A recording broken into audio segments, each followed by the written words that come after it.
Okay, so can you just hold the antenna? I'm going to first try to just get an AM, an FM station just to test that the SDR sharp is working. Does it matter that I'm holding? No, you can just... This is Open Work, Second Body, a live stream by me, Sasha Engelmann, and my collaborator and good friend, Sophie Dyer, in conversation with the author, Daisy Hildyard. Do you see these like faint tracings on the screen? Yeah. Hard to see. Yeah, so that's the satellite, which has begun to... It's already passing over? Yeah.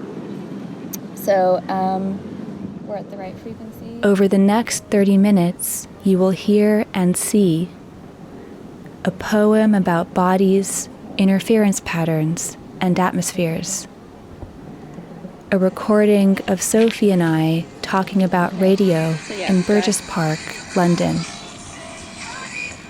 A live stream of Sophie and I in our spaces of quarantine, decoding an image of the weather by tuning to the signal of a polar orbiting meteorological satellite, passing for 11 minutes over London on its way around the Earth.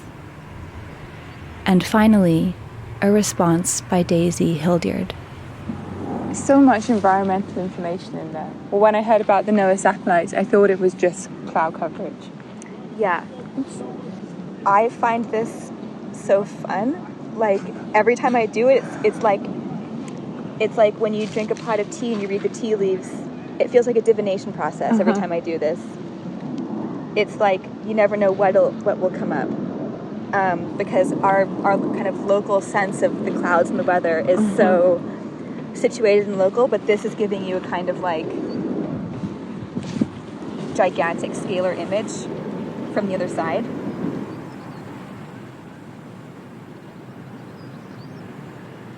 So I'm sat on the grass looking at a computer, and Sasha is standing above me doing a satellite seance.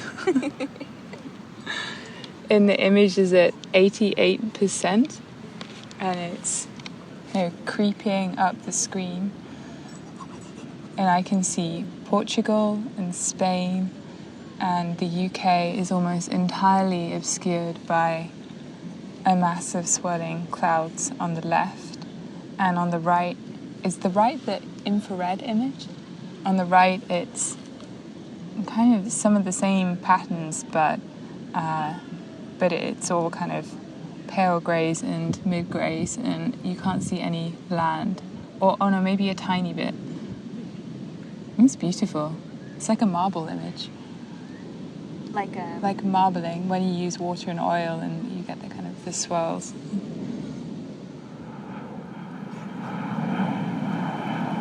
Oh, it looks like we're processing, so you see how it's kind of it says building map. So now we're going to see a bunch of interstitial images made by the program as it decodes and works with the raw data. Wow. Which I always find super interesting. It's amazing you can see it working. Oh. Yeah. And so it's going to start applying color to particular points or pixels that it reads as being ocean or cloud or land. Wow. It's beautiful. I know. It really feels like an analog film as well because of that banding on either side that looks like, a film reel. Yeah. Okay, so now the image is complete. We're going to stop it's actually already waiting for the next satellite, so we're going to stop, which is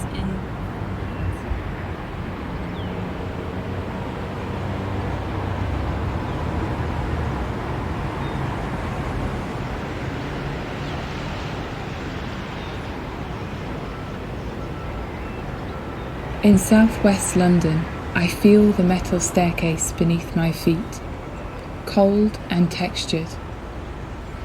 Being barefoot enhances the satellite image, changing the gain of my turnstile antenna, altering its frequency response.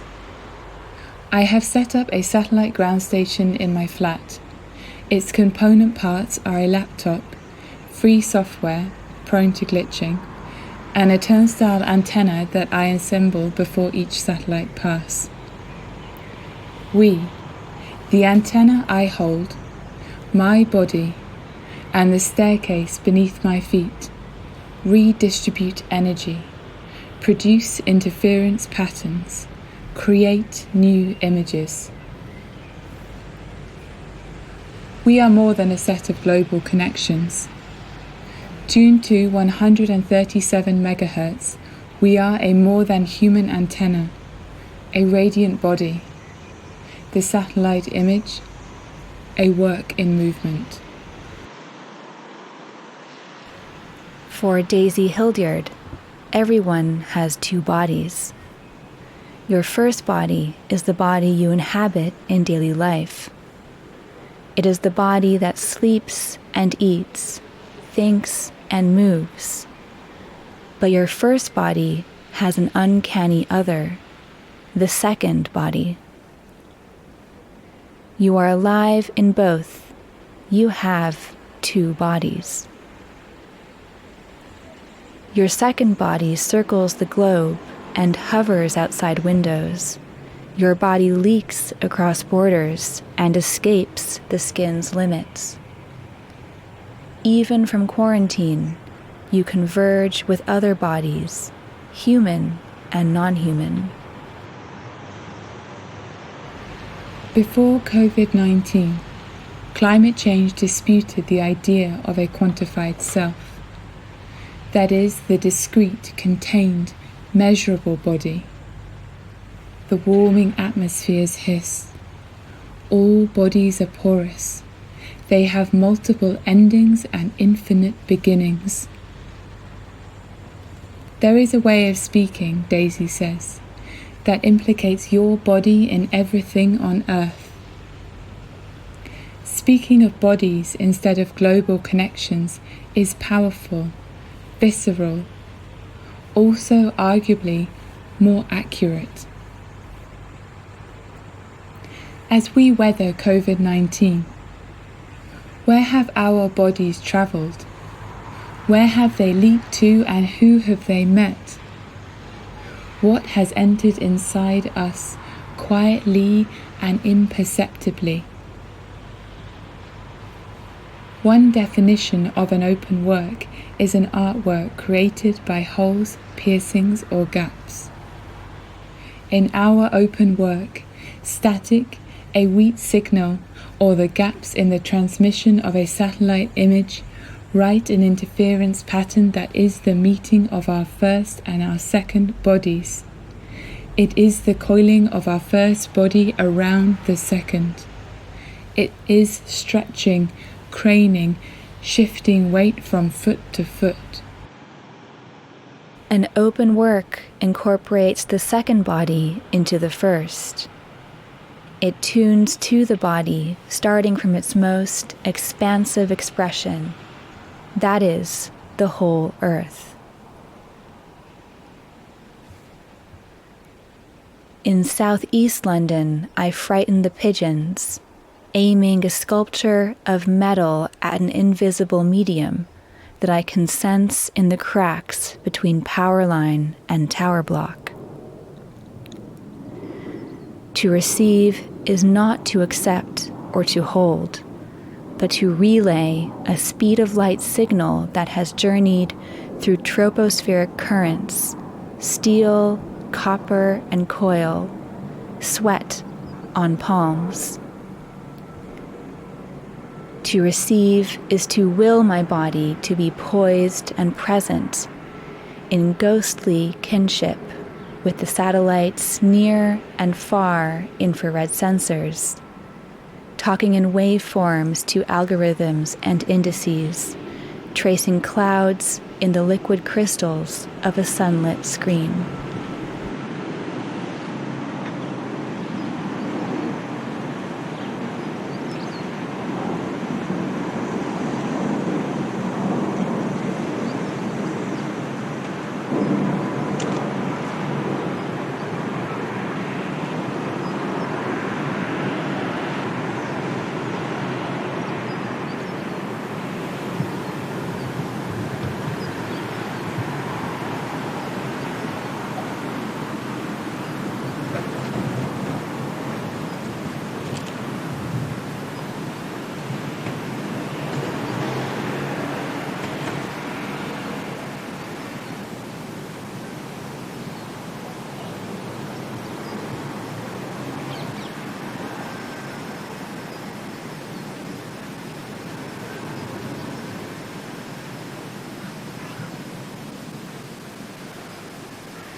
I'm not much of a fan of Marcel Proust, but there is one thing he wrote which I think of often.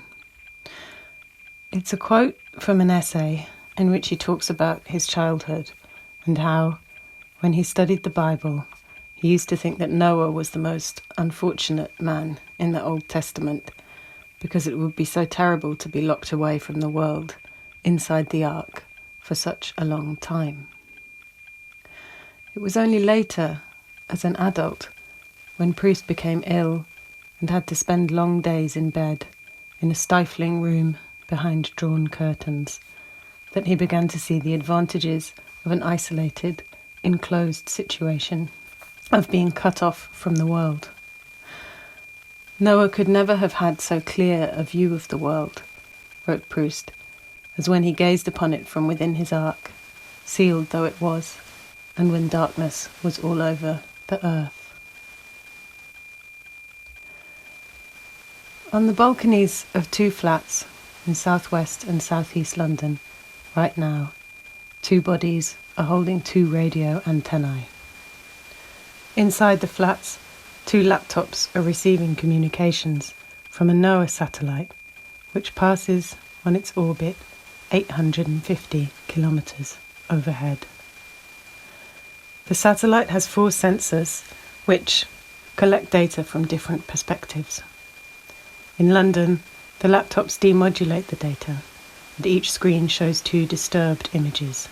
One stream on the left-hand side shows images collected from the visible or near-infrared channel, taking data from sensors that are using reflections of light from the surface of the Earth and the clouds above it. On the other side of the screen there is another channel which takes data from sensors that detect infrared radiation. When the software has decoded the data, these 2 streams vanish. As though the software is thinking through its options, different scraps of views come up, variously interrupted or coloured, before a final, complete range of images becomes available. These images combine all the data from the different sensors, perspectives, and forms of radiation to create each unified visual. Inside the 2 flats, among the cheese graters and toothbrushes of a lived-in home, a vision of the planet's surface becomes unnaturally clear. What Sasha and Sophie are doing today seems to me to be a very precise and very modern iteration of what Proust was writing about. That feeling that isolation and solitude can illuminate, if not irradiate, a vision of the outside world. That feeling is intensified beyond what Proust was saying by the fact of where they are right now in lockdown, more alone together than it would have been possible to imagine a few months ago. They can't meet up from across town, but they can intercept and transcribe a huge machine's vision of Norwegian glaciers, Italian Dolomites, the Scottish coastline, and the dull or radiant clouds that are moving between the people and the satellite. The image that they produce is precisely contemporary. It's happening right now. NOAA gathers data on the Earth's oceanic and weather systems. Its name, NOAA, is an acronym for the National Oceanic and Atmospheric Administration, but it's hard not to see a gesture towards the old story of the Ark that floats alone above the world it came from, a story which was also about making sense of strange weather and predicting or creating futures. It was also a story about how different bodies weather the environment differently. In their own, again, very different way, Sasha and Sophie draw attention to human experiences of the globe or the global that are, at the same time, inescapably connected and radically unequal, different. The artists' own bodies, holding their antennae, are components of the technical apparatus, hyper-aware of their body's positions in space to the smallest degree. They bring its data to life. They're cyborgs. They're literally embodying this global picture. And the embodiment is made more complex by the fact that this is not the isolated, discrete body of the 20th century self. Its borders are troubled. The picture that comes through is disturbed by other human and non-human beings in the surrounding area, the tower block opposite, or the compressor outside the Indian restaurant below. Raggedness or patchiness in the pictures, as they come in, is created by nearby bodies, human and non-human. The distinction between an individual and its environment begins to look ragged or patchy too.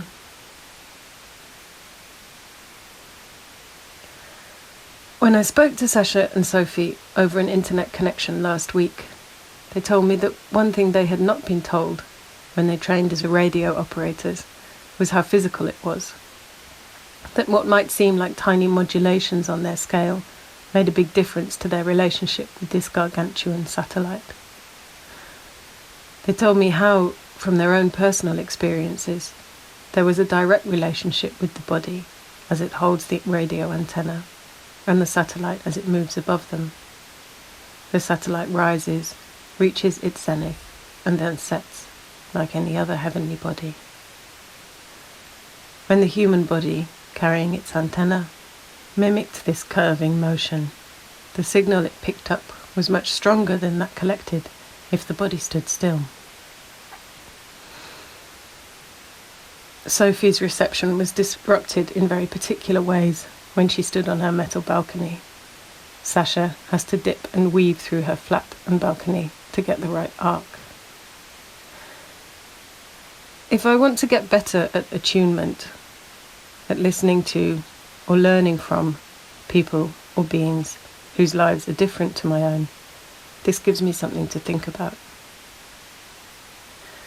This kind of listening is what I was trying to get at in my book, The Second Body, which asks questions about how the personal relates to the global. I think there is today a strangely dislocated intimacy between different kinds of bodies, those of individuals and of communities, of micro and macro scales. A failure to confront these forces and to listen to the voices of other beings has, in very obvious ways, led to global crises.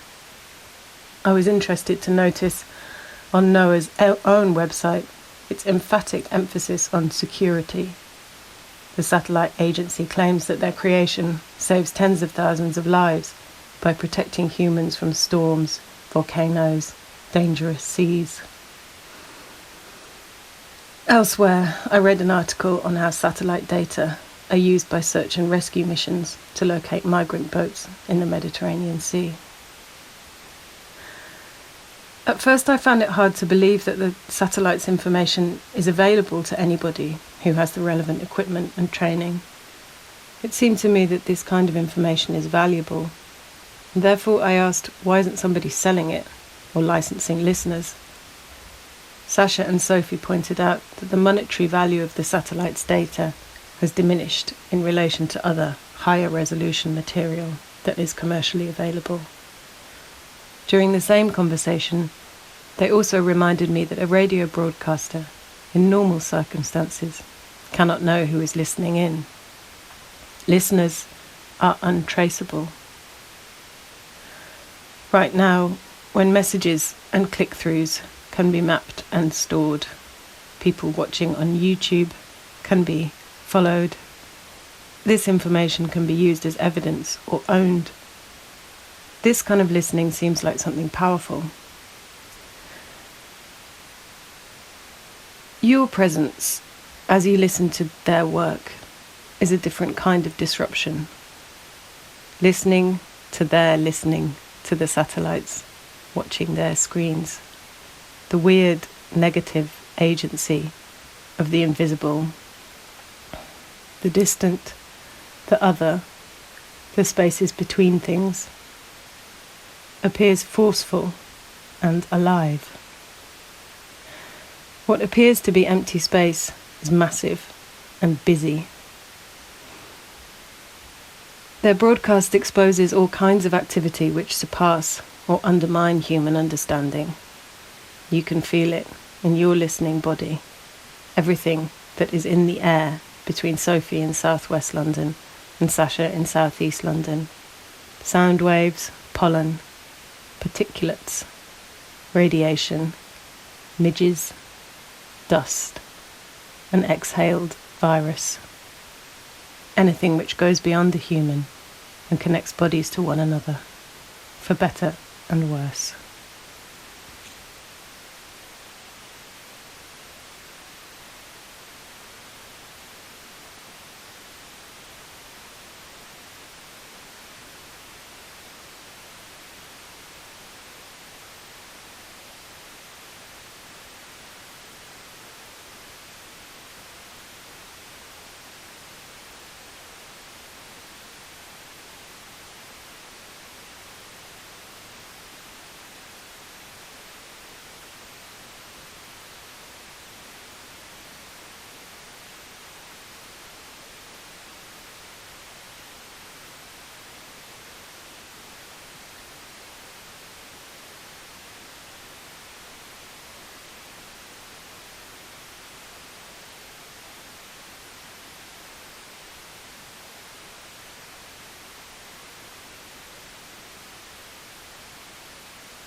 This was Open Work Second Body, a live stream by me, Sophie, and my collaborator and good friend Sasha, in conversation with the author, Daisy Hildyard.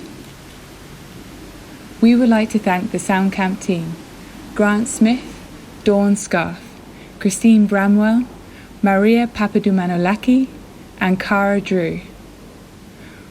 We would also like to thank Daisy Hildyard for being in conversation with us and inspiring this work, Joel Toms for the sound engineering, Bill Lyles for technical advice, Academy Schloss Solitude for the support of a residency, the satellites NOAA 18 and NOAA 19, the makers of software-defined radio, the ham radio community, and the weather systems spiralling above us and between us.